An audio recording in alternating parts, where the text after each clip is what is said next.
Well, hello everybody. I don't know how popular this will go, as the last video isn't popular, and I chalk it up as snivellers, whiners, and babies. And I've met so many. I've done so much work in the legal path to independence. I did that many, many years ago. A whole platform published for everybody.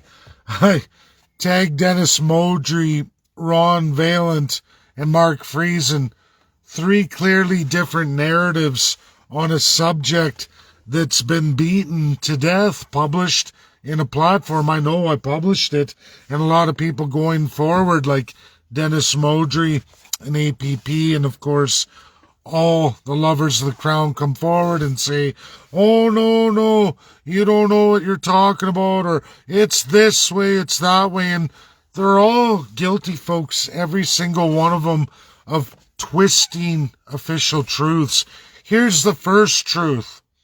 Alberta can't leave Canada without absolutely all treaties 4, 6, 7, 8, and 10, the two that overlap all of Alberta, as well as dealing with the Arctic Council.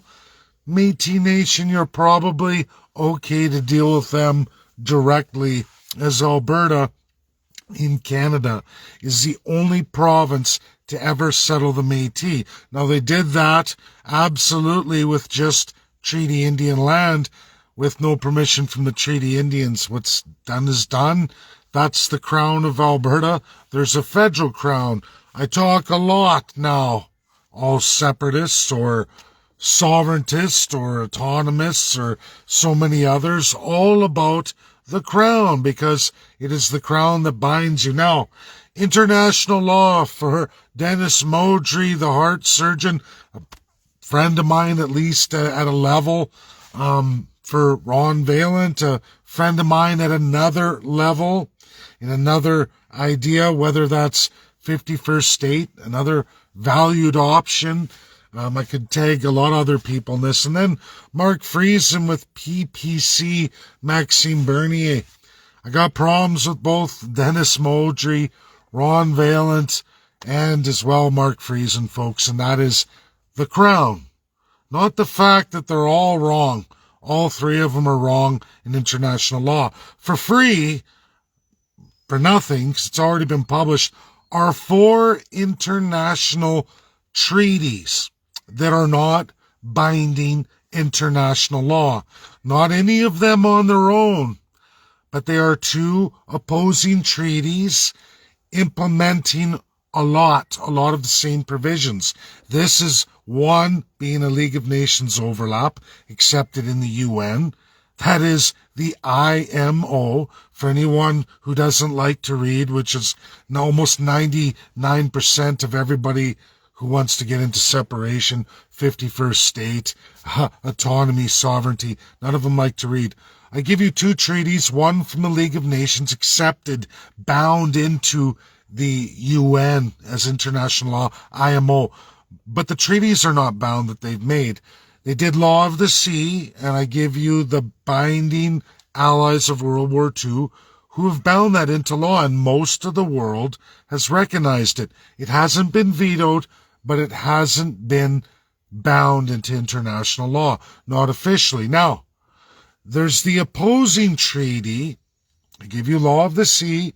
That's UK, China, France. Do you know, and sorry, Russia should be on there too. Then the opposing is a landlocked treaty, USA and only Russia. They're the only 2 out of all 5 who signed it. And then I give you the Law of the Sea, where USA says, no, go to hell. Folks, you take the 2 treaties together. There is a crap load of policies. Sorry, Dennis Modry. Law of the Sea on its own does not equal international law. Taking the 2 treaties together with all 5 signatures between 2 treaties, pulling out all the same overlapping, same policies, is my platform from AIP and independence. There are all your binding laws that China, Russia, USA, France, UK, all five came together to ratify because they're found in both treaties. UN Land Law Convention and Law of the Sea, IMO, overlap from League of Nations, bound to Canada. You read all of those by reading both treaties overlap, going from one to the other, so you find all policies that all five agree to between both treaties. You have international binding law. And realistically, Law of the Sea is all about Russia and USA being able to do what they want in whatever waters, whenever they want to. And same with the UN Land Law Convention. If you haven't noticed with Ukraine, oh yeah, that's right. Yeah, Russia's busting into that. Oh yeah, look at the ocean there. Oh yeah, okay, so that's why, okay. And then you can look at USA, who goes throughout all waters and does whatever they want, does not recognize anyone's shelf or anything from the League of Nations. USA says, try to enforce that on me. There's key policies there. Both treaties together give rules for all five bound in international law. Second thing, which is the primary thing, is all First Peoples in Canada. All of them. Canadians, Albertans, you're never getting out of it. There's a reason why I went to all Treaty Indians in Alberta. It's why even in my federal narrative, I go to all Treaty Indians all across Canada. I even work on Inuit and Métis all across Canada. That's why I'm into residential school genocide. For Alberta, I just gave you all the treaties and overlap Treaty Indians you have to win over. Those are represented in two international laws. The Law on Human Rights, the Declaration of Human Rights, 1948, signed by 4 of 5. Russia didn't sign it. Then you go to the treaty that overlaps it. That's the 1960 Law of Decolonization, where you find Russia signs, USA and UK don't sign. You go in, or sorry, not UK, not USA, sorry. The Law of Decolonization, USA doesn't sign. You overlap those from the Declaration of Human Rights, the Law of Decolonization, which is basically for all First Peoples of all countries. You overlap like policies, two treaties who are a mirror of each other, because in the Law of Decolonization, Russia signs if USA signs if they sign each other's treaties. People don't like to read. I get it again. People don't like to read. Those are the two matching treaties. One by Russia, one by USA. One signs one signs the other, because one bound the first one, the other one bound the second one. Go through them, find the policies that overlap. There is your international binding law where all 5 come together. That's where you get international law. Now, for the rest of all the lunatics, which there's a lot of loons and radicals, people who just can't see past their nose. The major thing here, everybody, is USA has incorporated everything. USA has done absolutely all 4 of those treaties in absolute. Absolute. 566 nations inside the United States of America. Not 50 states. Not 50 states. 50 states is the union of many nations in a division of powers, but then there's the 566 American Indian separate nation peoples, where USA says not only do you get the power of a state governor and all of that, which is one of the 50 states, you're officially a separate nation.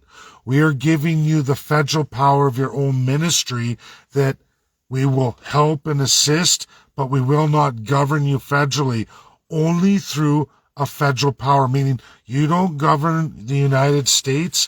We coexist with each other 566 nations within the United States of America on land shared with the 50 states. At least 35 of them, folks. And land back is achieved all the time. All the time. I see Benjamin Abels there. Alaska, yes, it goes on way beyond that. Benjamin Abel. I mean, Alaska is one of the newer ones. But folks, this is the truth. If you make narratives where you say, oh, this can't be or that can't be, make sure that you've actually contacted the United Nations Security Council or that you've read all treaties in relation to anything you're talking about. All three do not do that. Not one of you and all your different narratives and your little battle back and forth. None of you have ever done that. Sorry, none of you have ever done that. Not one of you have ever consulted with any treaty Indians, whether that was just for Alberta or for the rest of Canada. They don't do it. They still think somehow magically all of them can continue in full colonial power. You have neglected to read the Law of Decolonization. You've neglected to read the Declaration of Human Rights. If you do, you're going to find that one nation very, very close, near and dear to Canada, just south of us, in fact, has incorporated all of it. Plus, they've incorporated pretty much landlocked nations, at least with their division of powers for the 50 states. There is no state in all of the 50 that is landlocked, none whatsoever. They all transverse across every single other state. Every single other state. No one can reject them. No one can reject them. And they're not rejected. Anyone saying that is a liar. I can show you from Alaska all the way down through all the northern states, right out to Texas, out the south end. Right across from east to west, any which way they want to go. Water is life in the United States of America.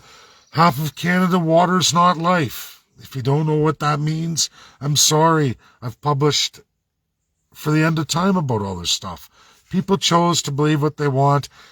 Independence has run away on its own narrative. I don't run it anymore. I don't care to. I don't care about people tagging me and stuff. This is officially my last post talking about independence, sovereignty, autonomy, or anything else. I'm currently working on the legal way to fix Canada and all the territories. I've told everybody that for a number of years now.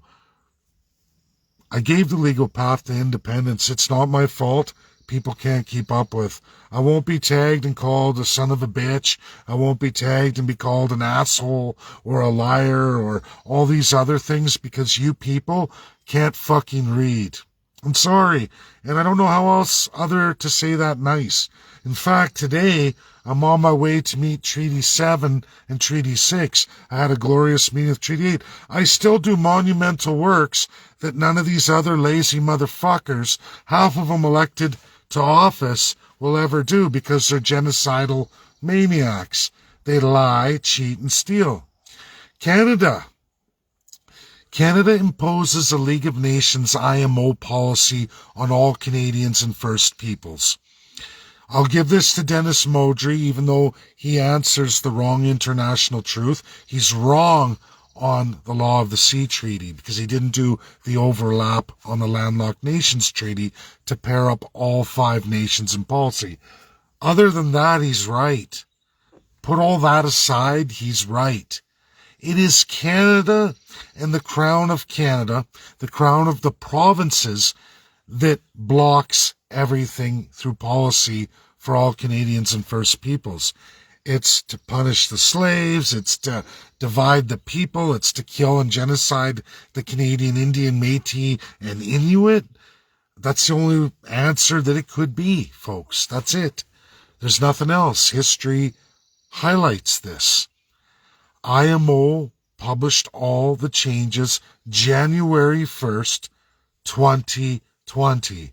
We're already 2.5 years into 2022.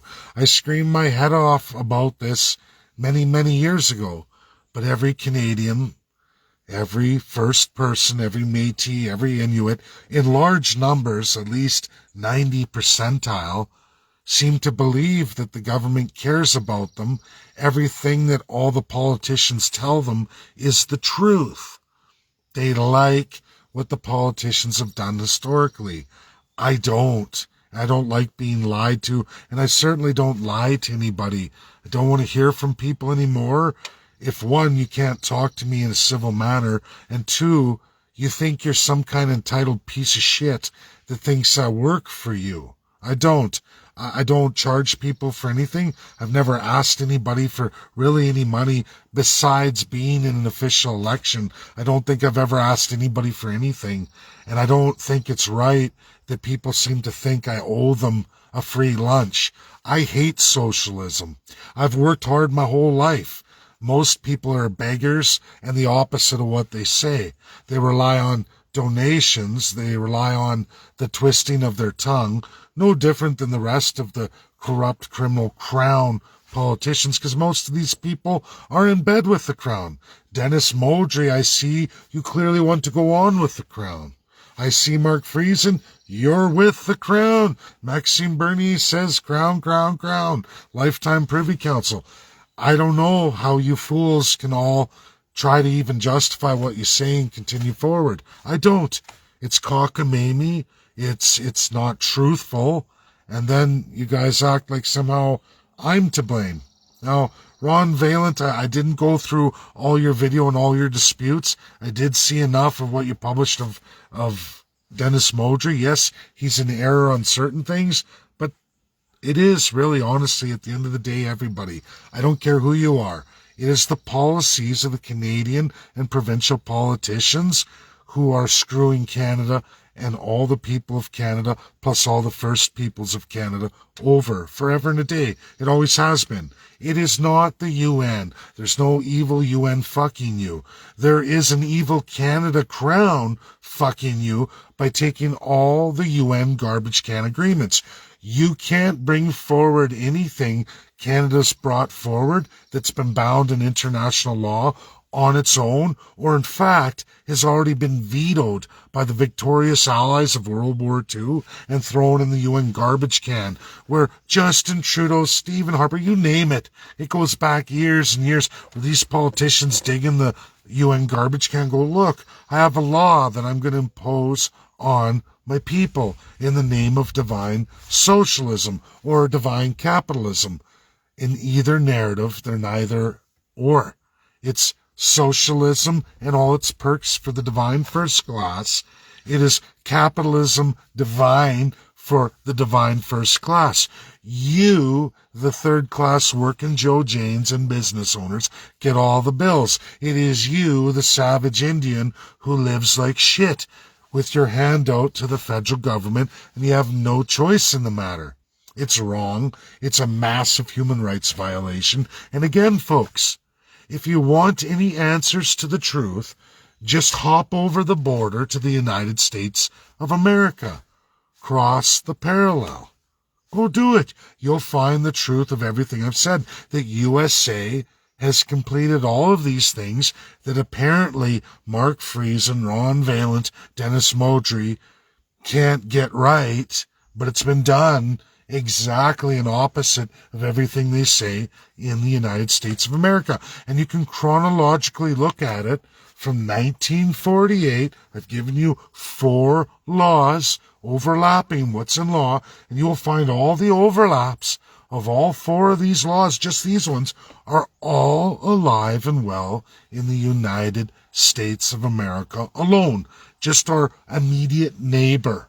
Our closest neighbor. Everything everybody says is either bullshit or can't be done has absolutely and 100% been done in the United States of America. Absolutely. Show me a state that can't get to Tidewater in USA. Show me. I want to see it. I would like you all to show me that. There's no such thing. Wow. 320 million people, 50 states, not 10 provinces and 3 territories, and they all get to Tidewater. No problem. No questions asked. They all trade amongst each other and internationally. Did you know that? Beyond oil and gas, where your horse blinders are on, is everything else. Did you know there's royalties in the USA for almost everything? Did you know that? Did you know that, Canadians? No, you wouldn't know that. Why would you? That would require reading, which most of you can't do. You like to talk about a mythical independence or an autonomy or a sovereignty or a fixed Canada, but you don't provide any legal mechanisms, no comparative law, no experts, none whatsoever, except for hand-picked ones you like, because the truth has to fit your narrative. If it doesn't fit, you just go like this, sweep it away. That's how Canadians get divided. It's why we're landlocked. Realistically, we are, as a country who has borders on major oceans. 3 of the major oceans we have borders, but yet, for all intents and purposes, each and every province is basically landlocked from each other anyway. Most of our trade is north and south. Why is that? I thought we were a country. If you think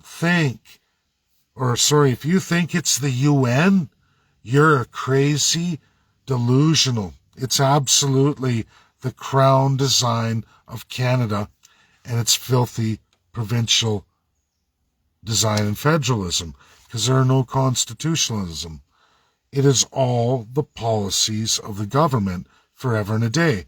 It's why we have savage Indian. It's why we have Indian wars. It's why we can't come together on anything, let alone each and every province, in a much smaller population with a lot less defined and bordered territories.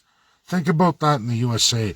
566 separate nations with their own federal powers, not federal division of powers. They have that too. It's called basically every chief's a governor, a state governor equivalent, but they also get their own federal ministry, separate in the United States of America. And it's still, Canadians sit there, I know. Man, I've been at this years, people, years. And still, I watch everybody. Like I said, this is my last video on it. I'm doing the legal path to how to fix Canada. Absolute constitutionalism. The easiest fix, before you talk about autonomy, sovereignty, independence, all these other narratives, is one simple little solution, at least about 60% of the solution: provincial constitutionalism. Take a page out of the United States of America. It's left for you. Justin Trudeau, Stephen Harper, coming on Pierre Poilievre in 2025.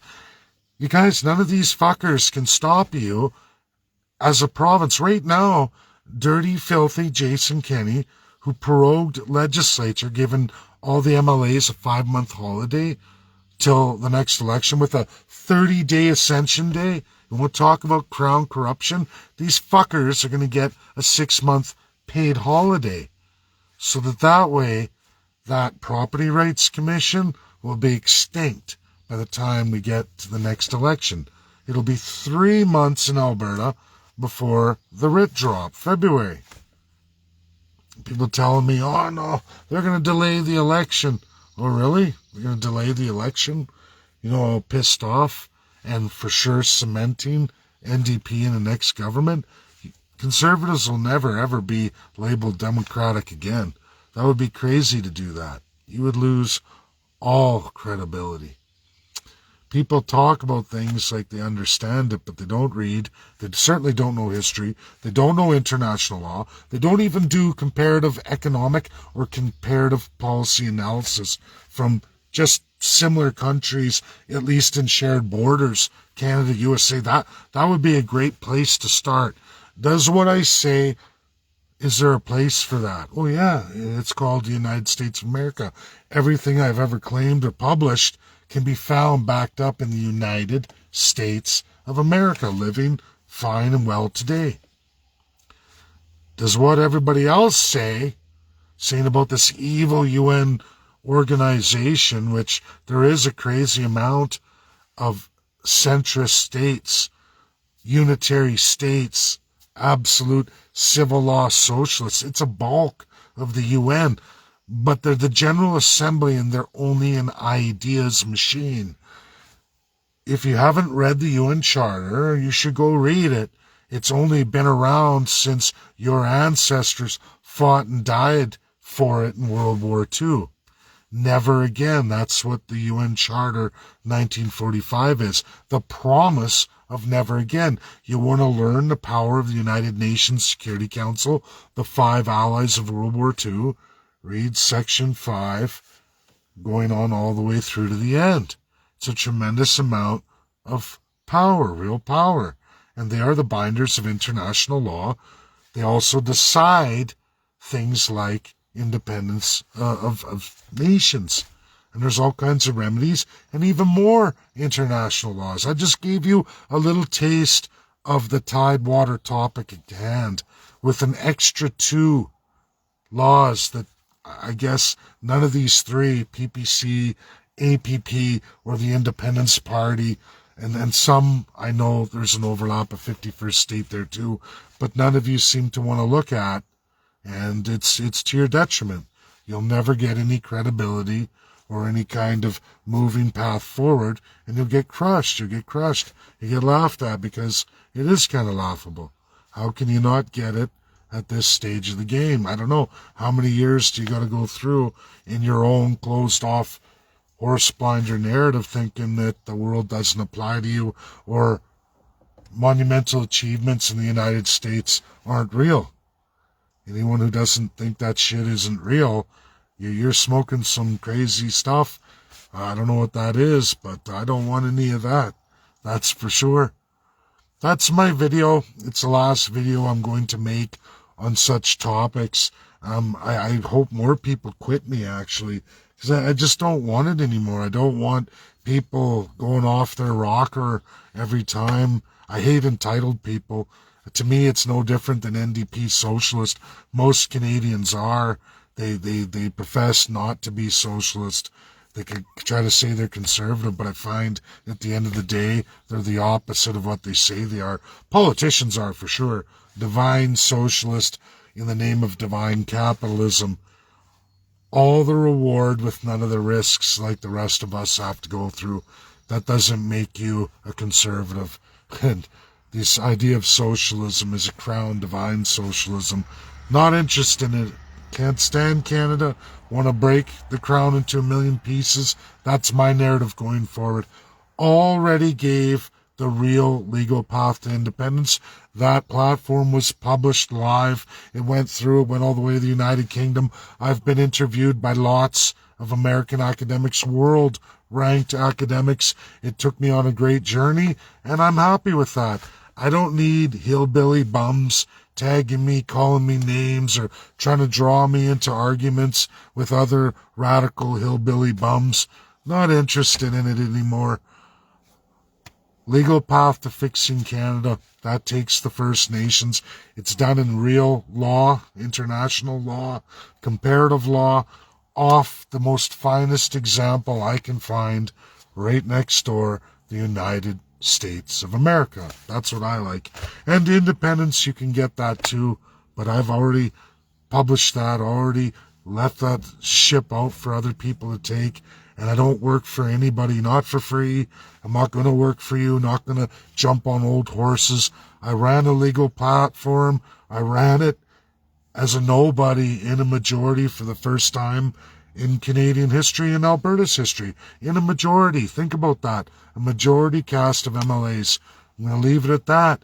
If other people with a lot more resources than me can't pick that up and take it to the next level, can't seem to get through international law or at least comparative law or talk in real economics, I don't know what to tell you because I can't help you. I got my own fish in the fryer here, and that's where I'm at. Is Canada broken? Is it beyond repair? Not quite, but independence is almost beyond repair in debt and deficit. Think about this, folks. Alberta's sitting at $100 a barrel, and they only have a $3.9 billion surplus. So what's your surplus at $56 average a barrel, which is typically the overall average? Massive deficits again. Massive deficits. You have no way to pay off your debts. You've got delusional conservatives who sell the same old lies, tricking Albertans, take a few bucks, everything is going to be fine. It's not going to be fine. It's not going to be fine. Gotta go. I got things to do here today, big meetings to do in narratives I like to do, and things that are right now, things that have to be addressed, not things of many years yesterday that I've long since published, credibly, verifiably, and this is going to be the last video on it. Anyone tagging me in any more of these projects or parties and their bullshit, I'm not going to help you. It was published already. If you can't take it literally, if you can't go to the UN for yourself, I just did it for residential school genocide. First time ever in history. But yet all these separatist autonomists, these in Canada going to get it done bullshitters, seemingly are never on the UN stage. They never get there. They never even reach out to real, credible world experts. Well, why are none of these people flying to New York? Or why are they never involved in Uniqlo's? I was in Uniqlo's, live in Uniqlo's. I got thrown out. For those who don't know what Uniqlo's is, UN Law of the Sea, the one that they're all talking about, Tidewater. How come I was the only one in there? I got thrown out of my ass because I had narratives for USA and Russia who are not in Uniqlo's.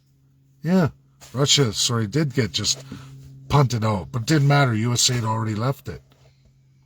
How come none of these people talking about it were there? It was just hosted and held in Singapore 3 months ago. I was there, none of you were. That's alarming, right? Kind of like the Arctic Ocean Conference. I was there. The Lunatic Green Party was there. There was no conservatives, no liberals, no NDP, no nobody. Because they don't give a shit. Canada is its own animal. And so are most of the people in Canada. 90% are in a delusional state of being. We can't even trade interprovincially. We don't. Most of it goes down south, north and south to USA. Anyone telling you otherwise is a liar. Imports, oh sure, consumption runs east and west. But what about export and manufacturing? Oh no, there's none of that. There's not even a value and supply chain for the 10 provinces and 3 territories. Literally none whatsoever.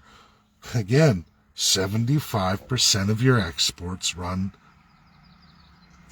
south, north and south. Mostly for us, south.